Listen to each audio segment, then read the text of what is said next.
Hello dear divine फेमिनाइंस। आज के session में आपका स्वागत है। ये जो सेशन है वो आपको जो आपकी जर्नी के जो पैटर्न है उसे क्लियर करने में मदद करेगा कि आप कौन से पैटर्न से मतलब गुजरती हो, कौन से आपकी थॉट्स पैटर्न होते हैं।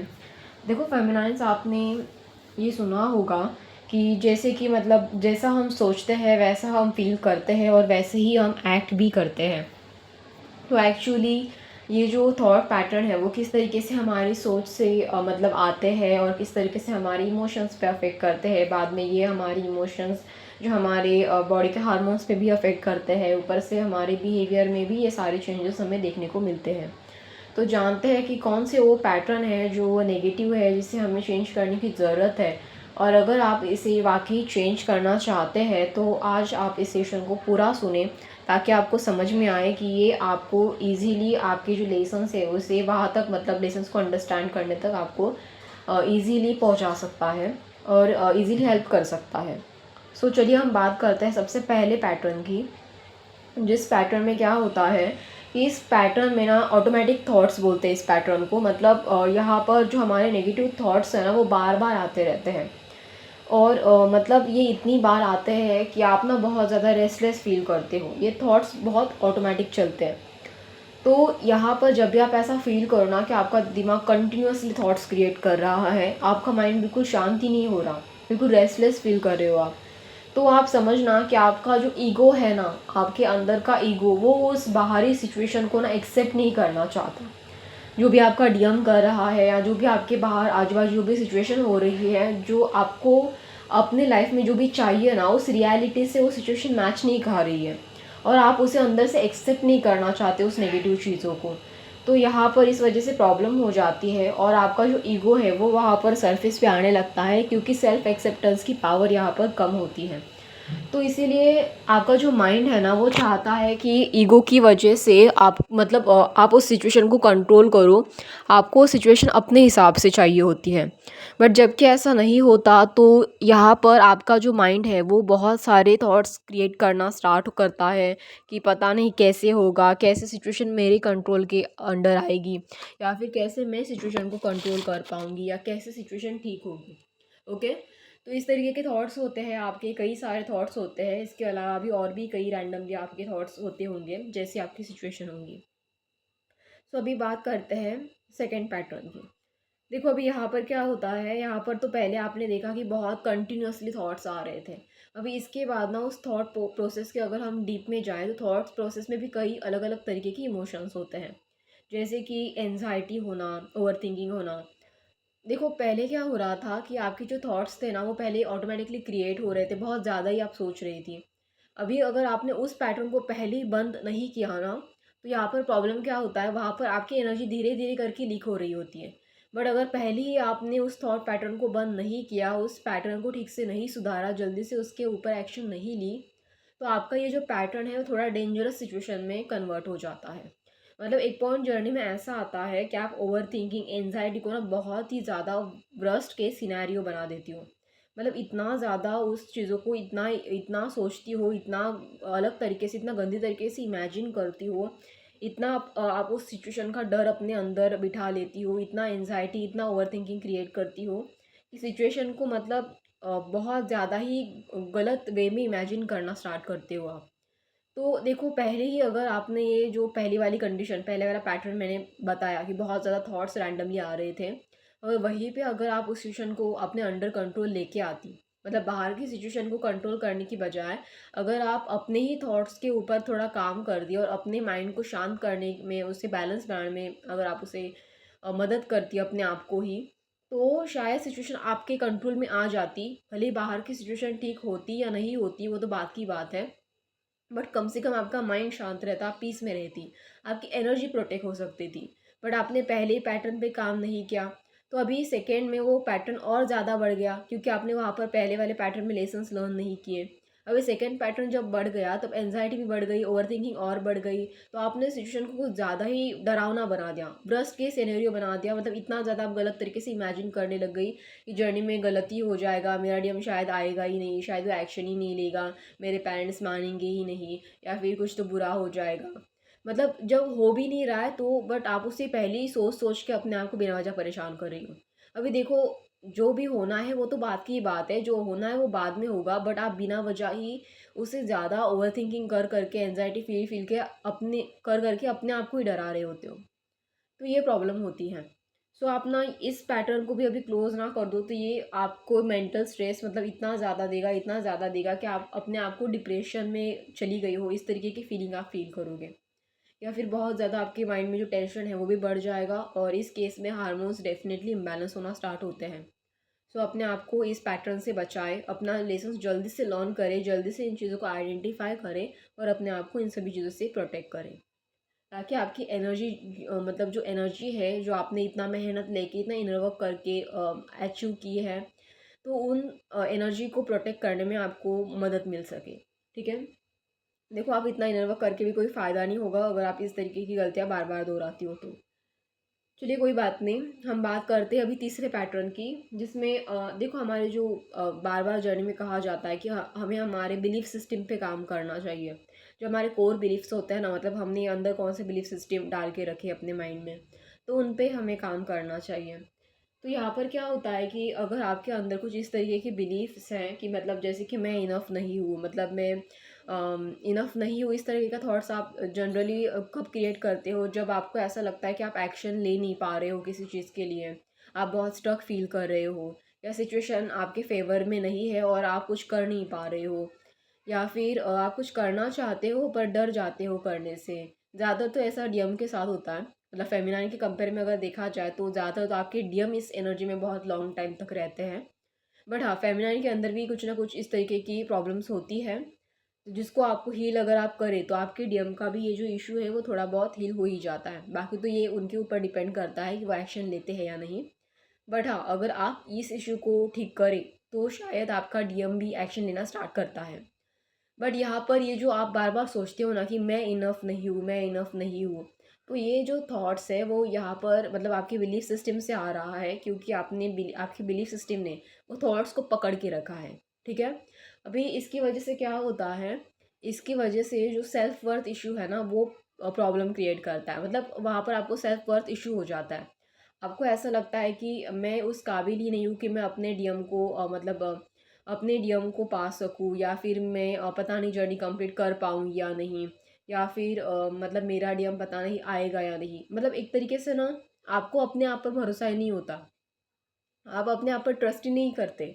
आप मतलब अगर मान लो कि आपके लाइफ में अगर कुछ फाइनेंशियल प्रॉब्लम चल रही है, और अगर आपको फाइनेंशियली एक्शन लेने के लिए बोला जाए डिवाइन की तरफ से कि तुम्हारा डीएम भी इसलिए एक्शन नहीं ले रहा है क्योंकि आप भी फाइनेंशियली एक्शन नहीं ले रहे हो, अगर आपको क्लियर कट ऐसा साइन मिलता है डिवाइन की तरफ से तो आपको ज़रूर से एक्शन लेना चाहिए। बट आप वहाँ पर भी प्रॉब्लम क्रिएट करते हो, सोचते हो अरे नहीं नहीं मैं तो उतनी कैपेबल नहीं हूँ, मैं पता नहीं कर पाऊँगी या नहीं, मैं इनफ नहीं हूँ। ये सारे के सारे जो सेंटेंस अभी मैंने बताया ना, ये सारे के सारे इस थॉट से मिलते जुलते हैं। ठीक है, सो यहाँ पर आपको क्या करने की ज़रूरत है कि पहले तो आपको अपने ऊपर भरोसा करने की ज़रूरत है, आपको एफर्मेशन करने की ज़रूरत है, सेल्फ वर्थ एफर्मेशन कीजिए प्लीज़ आप। इससे आपके बिलीफ सिस्टम मतलब थोड़ा बहुत हद तक चेंज हो जाएगी, और अगर आप ना डर को छोड़कर अगर एक्शन लेना स्टार्ट कर दें, देखो जो भी हो जाएगा बात की बात है, ऐसा बोल के अगर आप एक्शन ले भी ले, छोटी मोटी ही सही एक्शन ले लें, तो आपको बहुत बेनिफिट मिलेगा। या आपके बिलीफ सिस्टम को थोड़ा ऐसा ही सही बट हिलाने की कोशिश करेगा, और जैसे जैसे आप धीरे धीरे करके आगे बढ़ोगे आपकी बिलीफ सिस्टम भी चेंज हो जाएगी, और डेफिनेटली आपको इसमें भी मतलब एक क्या बोलते हैं, एक चेंजेस जो है, एक ट्रांसफॉर्मेशन जो है वो नज़र आएगा। और यहाँ से ही आपका ट्रांसफॉर्मेशन स्टार्ट होता है, जब आप खुद को पॉजिटिव थॉट्स देना स्टार्ट करते हो, जब आप छोटी मोटी एक्शन लेना स्टार्ट करते हो, तो समझ लेना आप एक नेक्स्ट पड़ाव पे चले गए हो, एक नेक्स्ट फेज पे चले गए हो, एक नेक्स्ट साइकिल में एंटर होने के लिए आप खुद को रेडी कर रहे हो। ठीक है, तो जो पहली वाली साइकिल है वो ऑटोमेटिकली क्लोज होना स्टार्ट कर देती है, और जो नेक्स्ट साइकिल है जिसमें आप एंटर करने की कोशिश कर रहे हो वो उसके लिए आप प्रिपेयर हो जाते हो, वो मतलब जल्दी स्टार्ट हो सकती है, और इसकी वजह से आपके लेसन्स भी आप जल्दी अंडरस्टैंड कर सकती हो, आपके पैटर्न इजीली ब्रेक डाउन हो सकते हैं, और यही सारी चीज़ें जर्नी को आगे ले जाने में या कंप्लीट करने में मदद करती हैं। ओके, चलिए हम बात करते हैं फोर्थ पैटर्न की, जिसमें आते हैं आपके जो इसके अलावा आपके देखो पहले जो मैंने बिलीफ के बारे में कहा, तो वो बिलीफ आपने खुद से ही क्रिएट किया था। ठीक है, जो इनफ नहीं वाला थॉट्स था, मैं इनफ नहीं हूँ वाला जो थॉट्स आपने क्रिएट किया था वो आपने खुद से क्रिएट किया था। बट कुछ बिलीफ सिस्टम ऐसे होते हैं जो हमारे बचपन में ही हमें सोसाइटी से या कुछ एक्सपीरियंस से हमने मतलब बना के रखे होते हैं। वो उसमें हमारी पर्सनली कोई गलती है या पर्सनली कोई गलत थॉट्स है ऐसा नहीं बोल सकते, बट ये बाहरी चीज़ों की वजह से क्रिएट हो जाती है अक्सर। सो यहाँ पर क्या होता है कि हम ना ऐसा एज्यूमशन लगा लेते हैं कि अगर मैं परफेक्ट नहीं हूँ तो मैं फेल हो जाऊँगा।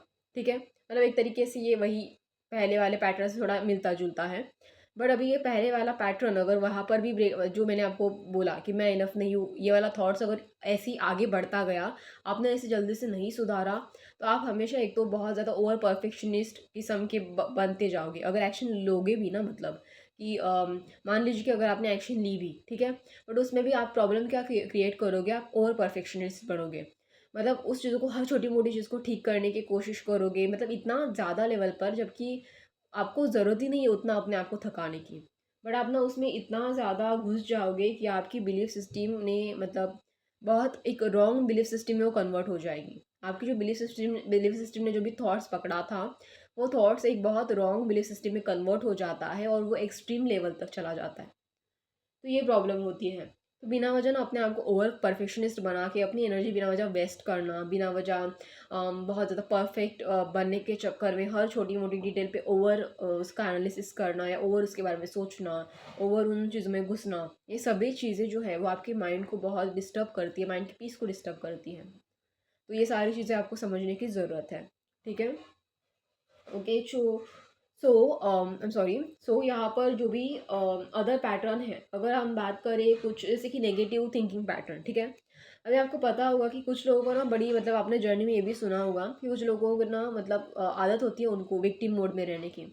उनको पता नहीं क्या मज़ा आता है उसी घटिया सिचुएशन में बार बार अपने आप को फंसाने की, बट उनको ना शायद आदत ही पड़ चुकी होती है उन चीज़ों की। एक तरीके से वो एक्चुअली एडिक्शन बन चुका होता है उनके लिए। मतलब उन्हें ऐसा लगता है कि वो वहीं पर ठीक है और मतलब उससे बाहर तो निकल ही नहीं सकते, उनके साथ तो हमेशा वैसा ही होता है। एक्चुअली उसमें उनकी भी गलती नहीं होती है, ऐसा सबके साथ होता है, आपके साथ, हमारे साथ, मतलब जो अदर लोग हैं उनके साथ भी ये सारी सिचुएशन उनके लाइफ में एक बार तो आ ही जाती है। आजकल की सोसाइटी की कंडीशन देखते हुए ऐसा ज़्यादातर तो लोग इस तरीके की कंडीशन ज़रूर से फील करते हैं। सो यहाँ पर ना क्या होता है कि इंसान अपने कंफर्ट जोन को छोड़ना ही नहीं चाहता, भले ही वो नेगेटिव ही क्यों ना हो।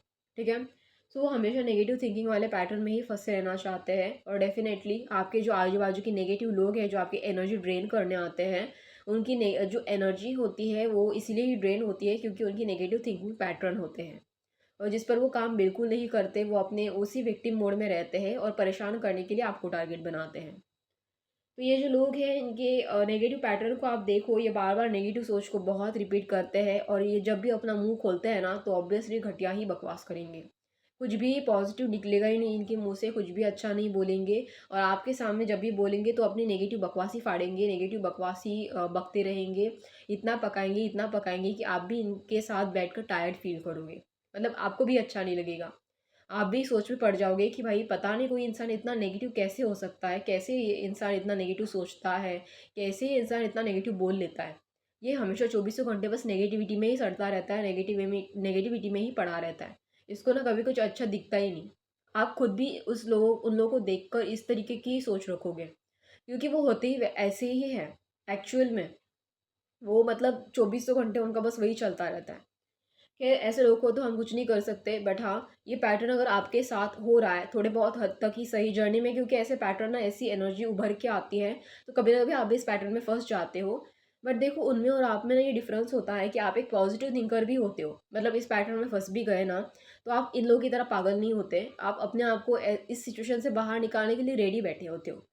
क्योंकि सिचुएशन भले ही ख़राब है बट आपका माइंडसेट ख़राब नहीं है, तो इसीलिए आप इस विक्टिम मोड से बाहर आने के लिए हर वो कोशिश करते हो, अपना इनर वर्क करके, माइंडफुल प्रैक्टिसेस करके, पॉजिटिव चीज़ें करके, अपनी क्रिएटिविटी पे ध्यान देके, हर वो चीज़ करते हो आप जिससे आप इस सिचुएशन से बाहर आ सको। बट आपके डीएम के साथ ये प्रॉब्लम कुछ ज़्यादा ही होती है, क्योंकि आपके डीएम के पास ना जो नेगेटिविटी वाला जो पैटर्न होते हैं उनके डीएम के, मतलब जो डिवाइन मस्कुलिन वालों के, तो उनके बारे में तो ये कुछ ज़्यादा ही एक्सट्रीम लेवल के होते हैं। इनके पैटर्न, वो हर पैटर्न को एक्सट्रीम लेवल तक पहुंचाते हैं, और जब तक आप यहाँ पर अपना इनर वर्क कर करके अपने पैटर्न ठीक नहीं करते, तब तक उनके पैटर्न तो ठीक होने से रहे। तब तक तो वो खुद भी अपने पैटर्न पर ध्यान नहीं देते, अपनी चीज़ों को बदलाव की ओर नहीं लेके जाते। तो इनके पैटर्न जो डिवाइन मस्कुलिन होते हैं, इनके पैटर्न बहुत स्लोली हील होते हैं, इतने स्लोली हील होते हैं कि फेमिनाइन भी थक जाती है इनर वर्क कर करके। बट हाँ, ये सच्चाई है, जब तक आप अपने पैटर्न पूरी तरीके से क्लोज नहीं करते तब तक आपके डिवाइन मस्कुलिन के अंदर वो चेंजेस देखने को नहीं मिलते। ठीक है, कोई बात नहीं। जो बाकी की चीज़ें हैं, जैसे कि बाकी के पैटर्न्स भी है यहाँ पर, जैसे कि बिहेवियरल रिस्पॉन्स, जैसे कि बिहेवियरल रिस्पॉन्स वाला जो पैटर्न होता है, अभी देखो यहाँ पर क्या होता है कि जो मतलब आप ना रिस्पॉन्स देते हो, मान लो कि आपके जो इमोशंस है, अगर आप अपने डीएम की वजह से बहुत हर्ट हुआ, अपने अपने इमोशंस बहुत हर्ट करके रखे हैं, तो आपका बिहेवियर किस तरीके से रिस्पॉन्स देता है। मतलब आप अभी ऑब्वियसली एंग्री हो जाओगे, फ्रस्ट्रेट हो जाओगे, इरिटेट हो जाओगे, तो आप ना क्या करते हो, वो रिएक्शन दे भी देते हो, मतलब अपने डीएम के ऊपर अपना गुस्सा थोप देते हो, उनके ऊपर अपनी नाराज़गी थोपते हो, कभी कभार तो उनको गालियाँ भी दे देते हो। बट ये जो भी आपके इमोशंस है, ये मतलब इमोशंस के ऊपर है, जब भी आप एक्शन लेते हो तब आप उस एक्शन को अगर एक्सेप्ट नहीं कर रहे हो, अवॉइड कर रहे हो, या फिर मतलब रिएक्ट तो करते हो, बट जो भी उसके बाद आपने किया और आपके अंदर अगर गिल्ट फील होता है कि नहीं मैंने कुछ तो गलत कर दिया, नहीं मुझे ऐसा नहीं करना चाहिए था, नहीं मुझे सिचुएशन को पेशेंसली हैंडल करना चाहिए था, हाँ, तो इसका मतलब ये है कि आप हेल्दी पैटर्न में हो। तो आपका ये जो बिहेवियरल रिस्पॉन्स है ना, मतलब जिस तरीके से आप बिहेव करके रिस्पॉन्स दे रहे थे, तो एटलीस्ट वो आपके कंट्रोल में है। एटलीस्ट आपको गिल्ट फील हो रहा है तो देखो, ज़्यादा गिल्ट भी मत फील करना, क्योंकि गलती तो आपकी डीएम की भी होती है, सारी गलती आपकी नहीं है, और इस तरीके से बिहेव करना नॉर्मल होता है, इट्स ओके। बट ना, इससे आपकी एनर्जी ख़राब हो जाती है, इसीलिए थोड़ा सा अगर हो सके तो बैलेंस करके चलो, ठीक है। बट यहाँ पर आप मतलब देखो, यहाँ पर ना आप एटलीस्ट अपने रिएक्शन को एक्सेप्ट करते हो कि ठीक है चलो मेरी गलती थी, मैं एक्सेप्ट करती हूँ, मुझे ऐसा नहीं करना चाहिए था। बट आपका डीएम क्या करता है, देखो अगर ये कंडीशन आपके साथ है कि आप अपने इस पैटर्न को एक्सेप्ट नहीं कर रहे हो, तो ये सेम कंडीशन आपके डीएम के साथ भी आपको देखने को मिलेगी। आपका डीएम भी मतलब इमोशनल रिस्पॉन्स देने के बाद, जब अगर मतलब मान लीजिए कि अगर आपके डीएम ने कुछ गलत कर दिया और अगर वो आपके मतलब सॉरी उनके एक्शन को एक्सेप्ट नहीं कर रहे हैं, तो आप ज़रा एक बार ना ज़रा सोचो ठीक से कि आप भी कहीं ऐसा कर रही हो क्या। मतलब लाइक अपने इमोशंस के चलते आप बहुत एंग्री हो जाती हो, कुछ गलत कर देती हो, और फिर अपने एक्शन की मतलब एक्शन की वजह से जो भी गलतियाँ हुई हैं उसे एक्सेप्ट भी नहीं करती हो। अगर आप ऐसा करती हो तो तुरंत से इस पैटर्न को ठीक करो, मतलब ब्रेक डाउन करो, क्योंकि आपका डीएम भी यहाँ पर वही गलतियाँ कर रहा होता है। और अगर आप में ऐसा कोई इशू आपको नज़र नहीं आता, बट आपके डीएम में ऐसा इशू है कि वो अपने इमोशंस को एक्सेप्ट नहीं कर रहा होता, अपने इमोशंस की वजह से जो भी एक्शन ये कर रहा होता है, जो भी पचकाने हरकतें कर रहे होते हैं और उसे एक्सेप्ट नहीं करते ये लोग, तो ये आपके डीएम का प्रॉब्लम है, वो आप उनके ऊपर छोड़ दो। आप बस अपने पैटर्न पे ध्यान दो, क्या आपके पास कुछ ऐसा पैटर्न है क्या, मतलब आप इमोशनल रिस्पॉन्स तो दे देती हो, बाद में उस एक्शन की जिम्मेदारी या रिस्पॉन्सिबिलिटी आप नहीं लेती। अगर ऐसी गलती आप कर रही हो तो आप इस चीज़ों को ठीक करो। ओके, सो देखो, आई थिंक यहाँ पर वीडियो लंबा हो जाएगा, जितना कि आज के इस सेशन में मैंने आपको बताए हैं ये जो सारी चीज़ें। सो आई होप आपने इसे अच्छे से अंडरस्टैंड किया होगा। सो अगर आपको ये सेशन अच्छा लगे तो आप मुझे लाइक शेयर एंड सब्सक्राइब कर सकती हैं। मैं हो सके तो आपके लिए और भी कुछ पैटर्न जो हम मतलब कैसी गलतियाँ करते हैं या कौन सी चीज़ों को हमें समझने की ज़रूरत है, इस बारे में मैं आपके लिए नया वीडियो लेके आऊँगी। अगर आपके साथ भी कुछ और अलग पैटर्न्स हैं तो आप मुझे कमेंट बॉक्स में ज़रूर शेयर कर सकती हैं। धन्यवाद।